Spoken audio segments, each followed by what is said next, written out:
his threat that on leaving Iran, he said we might be blowing up and completely obliterating all of their electric generating plants, oil wells, Harg Island, and possibly all desalinization plants. Under international law, striking civilian infrastructure like that is generally prohibited. Why is the president threatening what would amount to potentially a war crime with the U.S. military? And how do you square that with the administration repeatedly saying that the U.S. does not target civilians? Look, the president has made it quite clear to the Iranian regime at this moment in time that their best move is to make a deal, or else the United States Armed Forces has capabilities beyond their wildest imagination, and the president is not afraid to use them. That's not what I said, Garrett. And you're saying the word potential for a reason, because I'm sure some experts are telling you that in your ear to try to ask me that question. Of course, this administration and the United States Armed Forces will always act within the confines of the law. To that end, which of those objectives would destroying a desalinization plant most help? Haley, go ahead. Thanks, Ryan. I want to follow up on...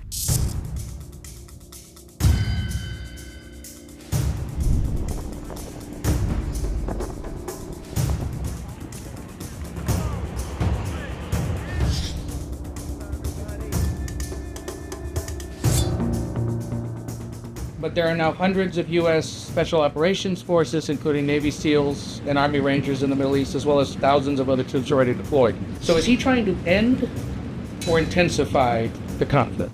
It's the job of the Pentagon to create maximum optionality for the commander-in-chief. It does not mean the president has made any additional decisions. But I keep seeing them send troops to that region. What are they to make of what's going on? There's two tracks here. The president has always said that diplomacy is his number one option and priority, but it does not deter him from focusing on the military objectives that he set out 30 days ago and that our military is continuing to achieve day by day.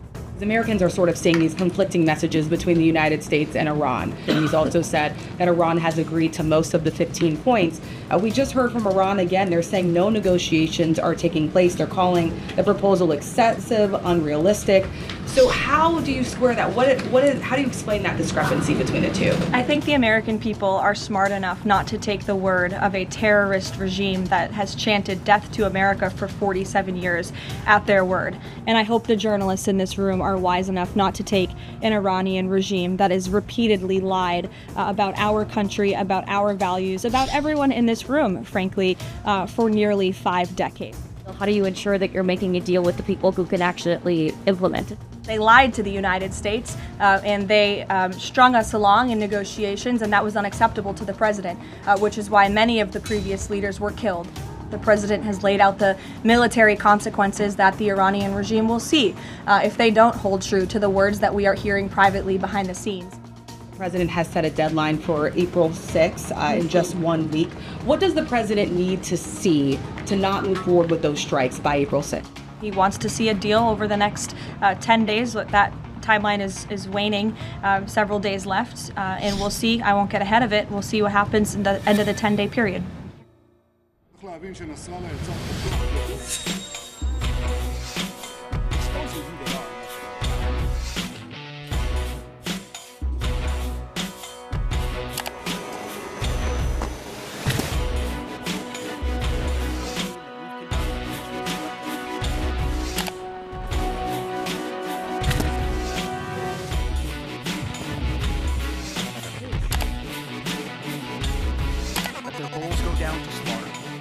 For their day has come, the time of their punishment. Pour out your wrath upon those who plot vain things.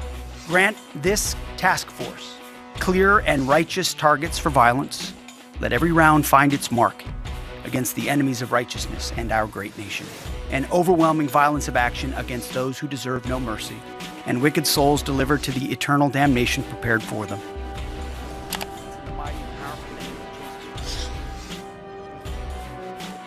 Gesù, Re della pace, un Dio che rifiuta la guerra, che nessuno può usare per giustificare la guerra, che non ascolta la preghiera di chi fa la guerra e la rigetta dicendo: anche se moltiplicaste le preghiere, io non ascolterei, le vostre mani grondano sangue.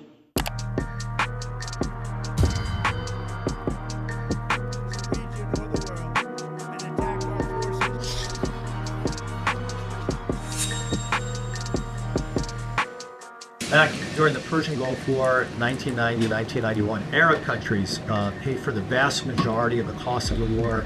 Kuwait, Saudi Arabia, the UAE. Who's paying for the cost of this war? Will those Arab countries step up to do just that? Well, I think it's something the president would be quite interested in calling them to do. Certainly, it's an idea that I know that he has and something that I think you'll hear more from him on.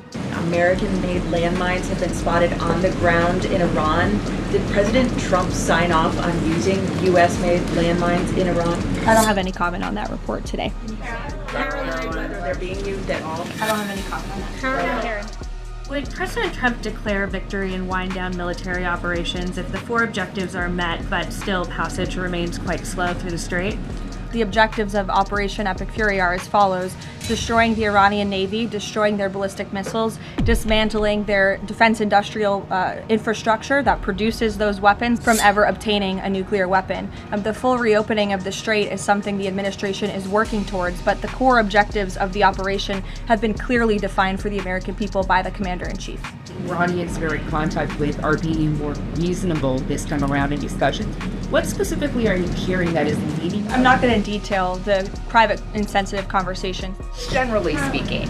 Generally speaking, the president gave you the answer. They have agreed to some of the points the United States laid out. We're not going to broadcast them to the world unless the president chooses to do so, which he has the full right to do as the leader of the free world. So I'll close with scripture, drawing strength from Psalm 144. Who trains my hands for war and my fingers for battle. What the Vietnam generation did, they did it when it was unpopular. Then when they did it when society told them other things were important, those Americans recognized that putting the uniform on and fighting for their country was the single most honorable thing they could do. We never forget what they did, and that through line continues so that our country never commits the sins that it committed on that generation ever again. This is stuff for the history books. This is stuff for legacy. Mr. President, you are acting now to ensure future